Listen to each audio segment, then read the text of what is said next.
Qual é a sua visão? Sermão pregado por Leonard Ravenhill aos 87 anos em seu último culto na Calvary Commission, em 14 de setembro de 1994. Infelizmente o sermão não foi gravado. Foi feito apenas este registro escrito.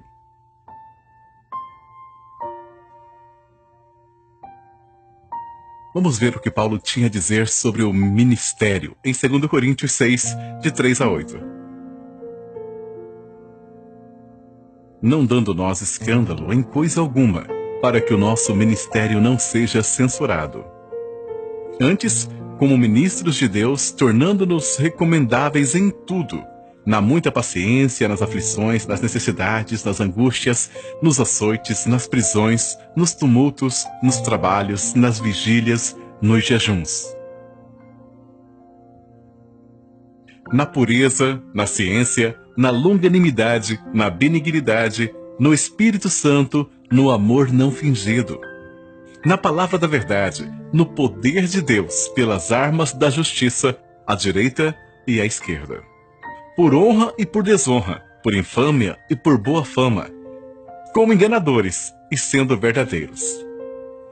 Esta palavra pode não parecer muito relevante para nós, mas eu não deixo um dia passar sem orar por meu irmão oprimido na Bósnia. Quantos jovens morreram lá? Nos últimos 2 ou 3 anos, morte de mártires. Como é fácil sentar-se, bater palmas, tocar os pés e cantar. Minha esperança está firmada em nada menos do que no sangue e a justiça de Jesus. Mas e quando você chega à terceira estrofe? Quando toda a minha alma cede. Quando toda a sua vida, sua esposa é estuprada diante de seus olhos. Você não tem vida, não tem igreja, tudo se vai, você é arrastado pela cidade. Isso é o que está acontecendo lá agora, mesmo enquanto estamos aqui. Eu não acho que valorizamos nossos privilégios como deveríamos. Paulo fala sobre remir o tempo, aproveitar as oportunidades, das coisas que desperdiçamos. Certamente perdemos muito tempo. A palavra que esteve muito em minha mente nessas 2 ou 3 últimas semanas está em Efésios 2:7, nos séculos vindouros. Quantas vezes pregamos sobre isso? Acho que há um perigo em algo que eu chamo de o perigo do imediato. Estamos vivendo no tempo do imediato. Vivemos nisso tanto quanto os outros homens. Não devemos. Devemos viver como homens marcados para a eternidade, nos séculos vindouros. Olhe para Elias. Elias foi ordenado a se esconder na caverna. Ele ficou lá por 3 anos. A maioria de nós não pode ficar 3 horas sem ligar um rádio ou a TV. Tente 3 dias, tente 3 semanas, se desligando de tudo externo, de tudo mundano que foi rotulado e envenenado pelos sistemas mundanos. Precisamos refletir e consertar as coisas. Hebreus 11 me diz que Moisés suportou ver aquele que é invisível. Paulo nos diz que as coisas que são vistas são temporais e as que não são vistas são eternas. Precisamos ter cuidado em viver no visível o tempo todo. Valores visíveis, a durabilidade das coisas que são apenas por um tempo. Pense em Moisés, quando ele esteve atrás do deserto, não por 4 dias, nem por 40 dias, mas por 40 anos, 1/3 da sua vida. Havia um preço por sua cabeça depois de ter sido expulso da maior família real do mundo. Ele já não tinha 7 refeições diárias. Ele morava no lado de trás do deserto. Você acha que ele pensou algum dia que estaria no Monte da Transfiguração com Jesus e Elias? Ele conseguiu ver aquele que é o Cristo invisível. E o que ele fez? Ele considerou o opróbrio de Cristo, não o reino de Cristo, o opróbrio de Cristo, maiores riquezas do que os tesouros do Egito. Será que ele o viu vindo nas nuvens? Será que ele viu pela fé que iria estar no Monte da Transfiguração? Será que ele foi mais longe até o fim dos tempos, quando uma multidão que ninguém pode contar de cada tribo, raça e língua cantará a canção de Moisés e do Cordeiro? Vivemos muito neste mundo. Nós somos terrenos.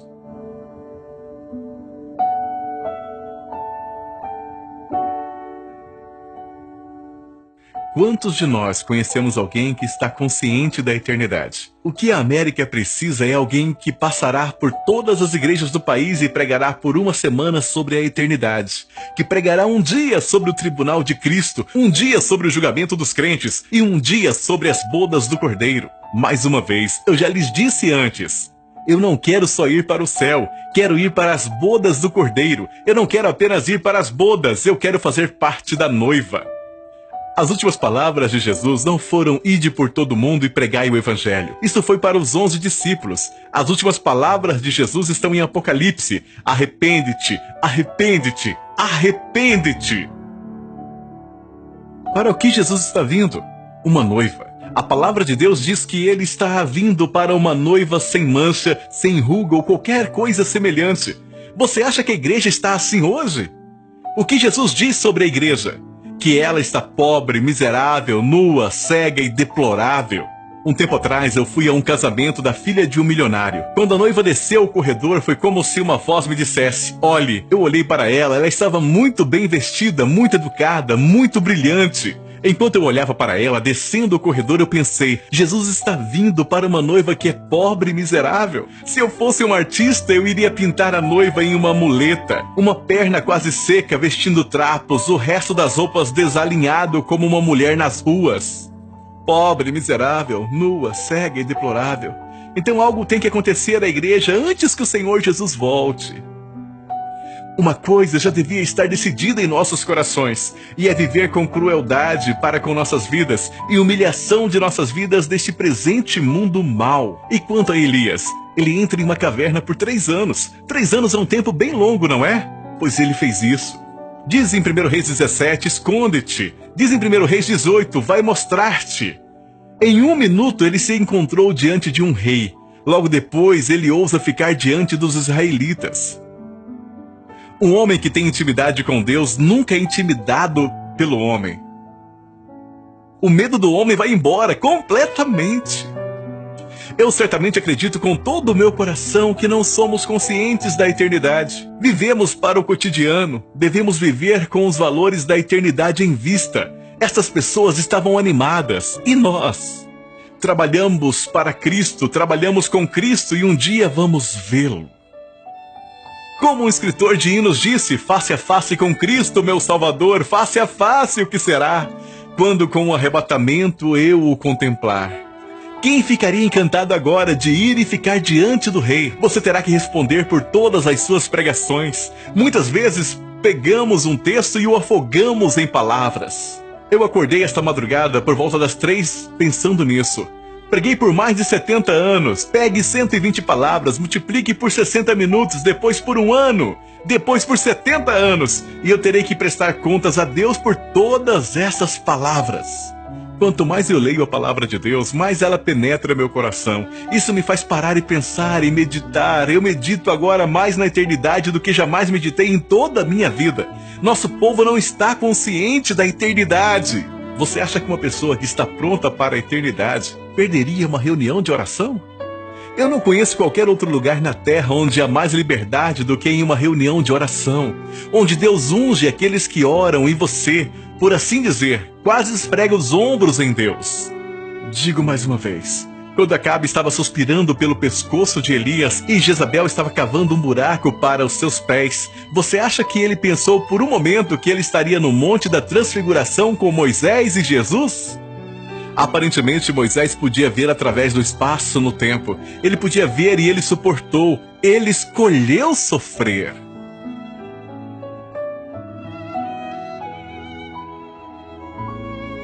Imagine que você tivesse 20 ou 30 anos na Bósnia ou em um desses países hoje. Você não teria uma casa para ir para casa. Alguns desses jovens hoje entram em meu escritório e dizem: estes são dias maravilhosos para se estar vivo. Claro que são. Você sai de uma casa com ar-condicionado, entra num carro com ar-condicionado, vai para uma igreja com ar-condicionado, onde você recolhe uma copiosa oferta e vai para casa para se alegrar no Senhor. E aqueles que não recebem nada? Paulo chega naquele lugar onde ele diz: não tenho nada, mas possuo todas as coisas. Paulo passa por todo tipo de limpeza. Ele não encerrou em Romanos 7, o pecado que habita em mim. Ele terminou em Gálatas 2:20. Não vivo eu, mas Cristo vive em mim. Ele não encerrou em Romanos 7, o pecado que habita em mim. Ele terminou em Gálatas 2:20. Não vivo eu, mas Cristo vive em mim. Este é o melhor da vida cristã. Não me importa quantas línguas falamos ou quantos milagres realizamos. Novamente, a palavra de Deus diz: Cristo vive em mim. A vida que agora vivo neste corpo mortal é controlada por Cristo. As pessoas dizem que no Antigo Testamento Cristo estava com eles, mas não neles. Mas Pedro não diz isso. Cristo estava neles. Você acha que um homem poderia orar e dizer em nome da nação podre em que ele morava: Senhor, mata-me? Novamente ele também diz: tire a minha vida, eu não me importo de viver. Eu quero ser possuído por Deus. Eu quero ser possuído por Deus. Claro, alguns dizem que isso é fanatismo.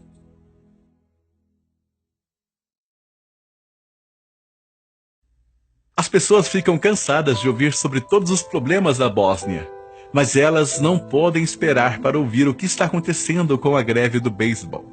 E eu estou falando sobre homens do ministério, me refiro a pregadores. Eles saem correndo da igreja para casa domingo de manhã e vão assistir beisebol ou futebol. Então eles estão tentando servir a dois senhores. Ninguém pode fazer isso. Você só pode servir a um Senhor. Quanto mais eu leio essa palavra, mais percebo que Cristo não veio apenas me levar à cruz, como Paulo diz em Romanos 6. Você pode ser crucificado com ele. Mas acho que a coisa mais incrível que Jesus disse é: o príncipe deste mundo vem e ele nada tem em mim. Ele desperdiça seu tempo tentando Jesus. Ele passou por 40 dias de tentações e provações implacáveis. Depois disso, ele foi removido da sinagoga e depois disso, ele está sendo apagado o tempo todo. Ele nasceu fora, nós cantamos. Jesus nasceu em uma manjedoura. Ele foi enterrado fora, porque ele contaminaria a cidade se o enterrássemos dentro. E ele ainda está fora da igreja. Isso não é incrível? No livro de Apocalipse, Jesus ainda está fora da igreja e batendo na porta, tentando entrar. Para quantas igrejas ele teria que dizer isso hoje? Devemos permitir que Deus esteja no controle total de nós, sem ambições próprias, sem qualquer preocupação senão glorificar o Pai. Não resta mais tempo. Como eu disse na noite passada, crentes, nós não estamos nos últimos dias, estamos no último dos últimos dias. Em Hebreus 1 diz: Deus, que em diversas ocasiões e em vários modos falou, tem nesses últimos dias falado por seu Filho. Isso foi há 2000 anos. Quanto à leitura do livro de Apocalipse, fala de coisas que logo passarão. O Dr. Tozer costumava me dizer com muita frequência que estamos no último capítulo de Apocalipse. Mais e mais e mais nós devemos ser a luz neste mundo de trevas.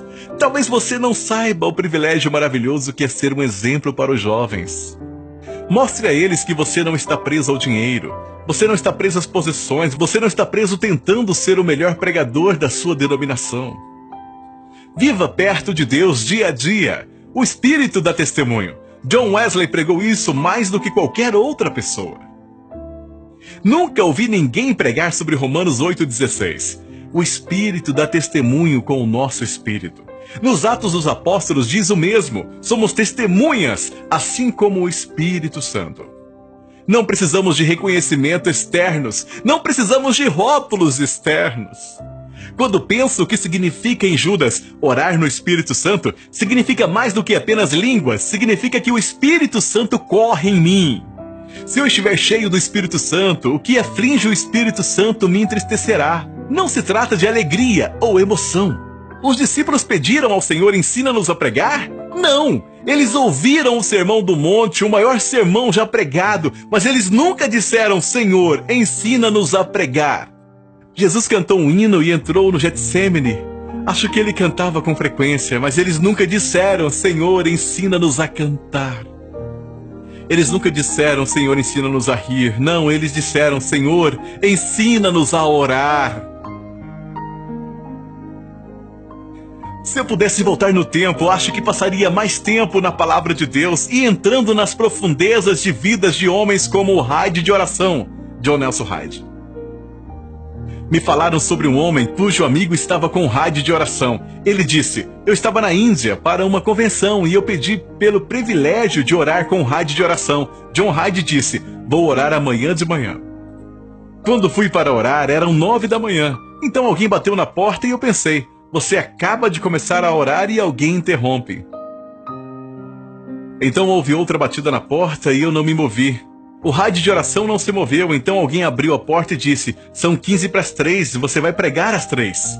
Eu estive de joelho de 9 da manhã às 3 da tarde, nem sabia para onde o tempo tinha ido. Foi uma experiência maravilhosa ouvir esse homem derramar seu coração em oração.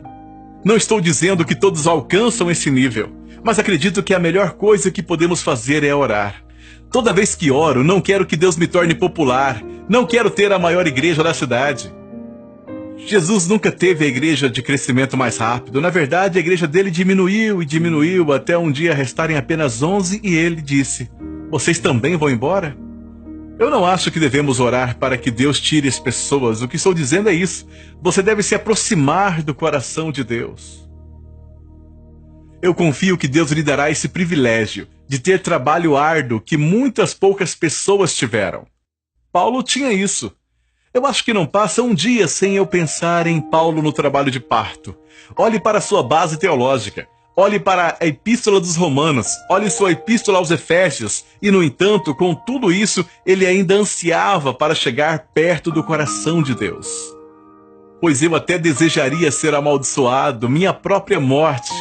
Eu não acho que você tenha que morrer a morte de um mártir para ser um mártir. Você pode ser um sacrifício vivo. Você pode morrer para as vantagens, você pode morrer para as tentações, você pode morrer para os privilégios. Você pode morrer para todas aquelas coisas que não melhoram sua vida espiritual, que não somam a visão espiritual, que não se somam à compreensão espiritual. Quando Deus trabalha em mim, Ele é tão diferente do conceito teológico que eu tive um dia. Não viva no imediato. Lembre-se, Moisés viu Jesus à distância. Veja que Jesus está vindo para governar a terra, não para morrer, não para ser empurrado, mas Ele está vindo para governar a terra. A palavra de Deus diz que pelo menos alguns irão reinar com Ele. Quem? Quem vai reinar com Ele? Os vencedores, vencendo a tentação, vencendo o mundo, vencendo nossos próprios desejos, sendo completamente controlados por Deus. Agradeço a Deus pelo que Ele fez na minha vida. Ele não parou e Ele não vai parar. A palavra de Deus diz: todos compareceremos diante do tribunal de Cristo. E o juiz de toda a terra não fará o certo. Isso vai ser horrível, mas se eu não acreditasse, acho que eu ficaria louco. Quem vai dar conta de todo o massacre sangrento na Ruanda hoje? Todas as guerras da terra, todos os generais, os reis da Inglaterra, os presidentes dos Estados Unidos estarão diante de Deus. Quando Ele irá tirar todas as máscaras e descobrir tudo, todo mundo, todos os pregadores estarão diante de Deus. Este é o dia da avaliação final. Eu quero viver com os valores da eternidade em vista. Se nós julgarmos à luz da palavra de Deus, não precisamos temer o julgamento. Se caminharmos na luz como Ele está na luz, é tudo o que Ele nos pede para caminhar na luz. E isso é o que eu desejo. Que vocês tenham mais visão do que eu já tive, mais poder do que eu já tive, mais compreensão do que eu já tive. Deus nos ajude, esse é o período mais difícil da história humana. Nunca houve tantas nações de cabeça para baixo. O mundo está como um navio apanhado em uma tempestade, não tem âncora, não tem bússola, não tem gráfico. Eu acredito, irmãos, que vocês viverão para ver muitos de Washington implorando a Igreja de Jesus Cristo para trazer libertação. Eles ignorarão isso, rirão disso, eles desprezarão isso, mas eles chegarão a um lugar que ficarão tão desamparados politicamente, tão indefesos financeiramente, tão desamparados moralmente que terão que invocar a Deus. Ele é a única resposta certa. Uma coisa que me impressiona quando estudo a vida de Noé é que não há menção à sua vida de oração. Mas quando eu venho a Ezequiel 14, os 3 homens mais justos que já viveram, Noé é um deles, Jó é outro e Daniel. Que orações impressionantes eles ofereceram. Mas chegará um momento em que Deus não vai te ouvir mais. Um colega me disse: acabei de terminar os 3 anos do seminário. Eu perguntei a ele: alguém pregou um sermão sobre a eternidade? Não. Você ouviu algum sermão sobre o tribunal de Cristo? Não. Alguém pregou um sermão sobre a noiva de Cristo? Não. O homem explodiu em lágrimas. Eu disse: em nome de Deus, por que você vai ao seminário? Para aprender a enterrar os mortos?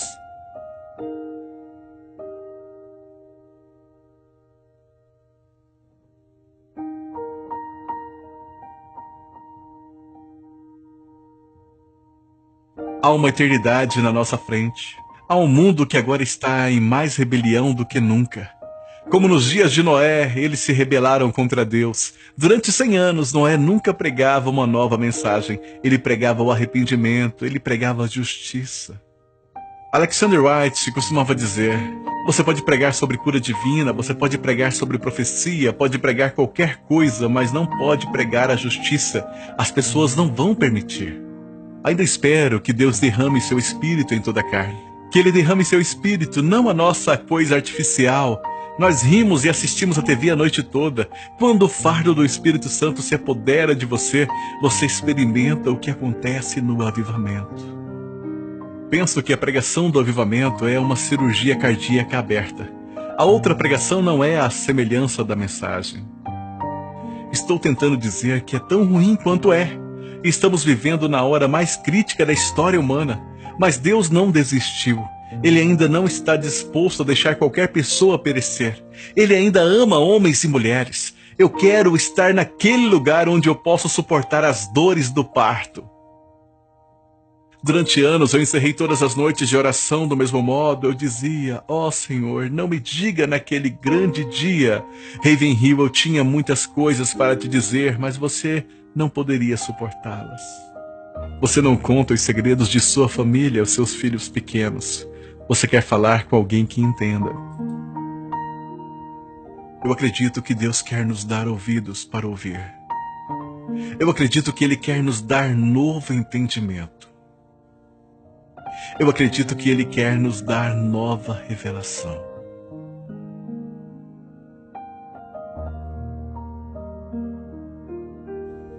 Leonard Ravenhill.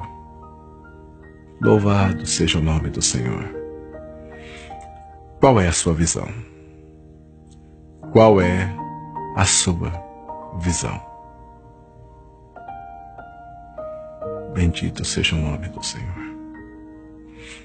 Obrigado.